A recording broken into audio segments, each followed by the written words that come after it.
ওখানে তারা ছিল 60 থেকে 70 জন মাত্র, আর আমার এখানে হাজার হাজার নেতা কর্মী ছিল।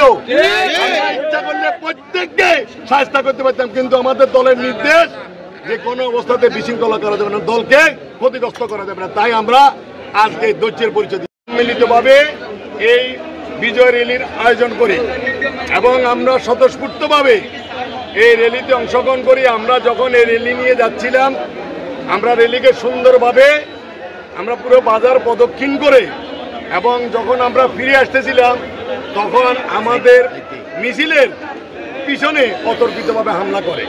যাওয়ার সময় আমাদের উপর হামলা করে। হামলা করার সময় সাবেক পৌর বিএনপির সাধারণ সম্পাদক কাজী সাইফুর রহমান স্বপন আমাদের উপর প্রথম হামলা করে এবং আমাদের থানার ভারপ্রাপ্ত কর্মকর্তা ওনাকে নিবৃত্ত করে, যেটা লাইভে এবং টেলিভিশনে পঞ্চপরতরা আপনারা দেখতে পাবেন। আমরা সবাইকে বলতে চাই, আজকে দেশের একটা ক্রান্তি লগ্ন।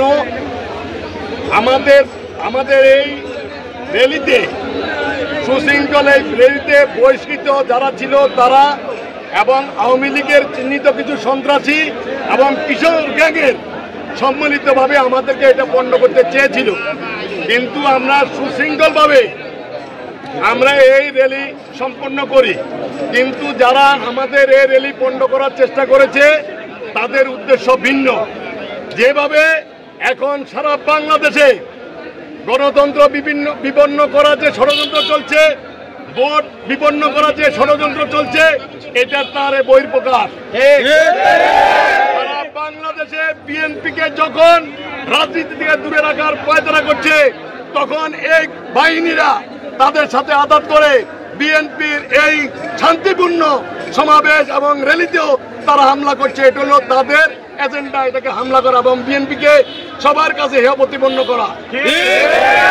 বিএনপির সকল নেতা কর্মীদেরকে বলছি, যেভাবে ষড়যন্ত্র হচ্ছে রাজনীতি নিয়ে, ভোট নিয়ে, আপনারা এই ষড়যন্ত্রে পা দিবেন না।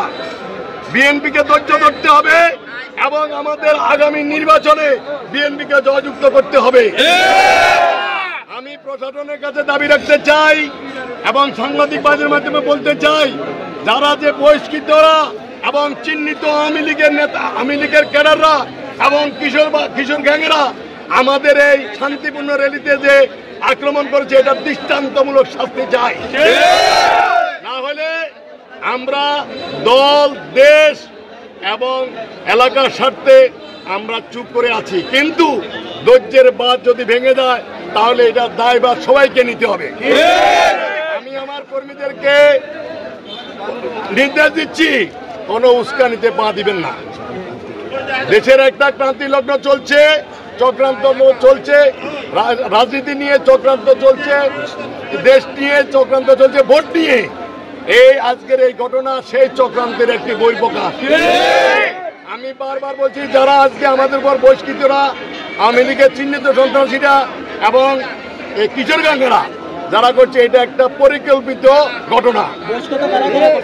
বহিষ্কৃতের মধ্যে ছিল আপনার ছাত্র দল থেকে যে বহিষ্কার হচ্ছে সে, যুব দল থেকে যে বহিষ্কার হচ্ছে এ, এবং তারা এটা পরিকল্পিত ভাবে করা হয়েছে দলকে প্রতিপন্ন করার জন্য। আমার কর্মীদের কাছে আমার নির্দেশ ছিল যে কোনো বিশৃঙ্খলা করা যাবে না, কারণ ওখানে তারা ছিল 60 থেকে 70 জন মাত্র, আর আমার এখানে হাজার হাজার নেতা কর্মী ছিল।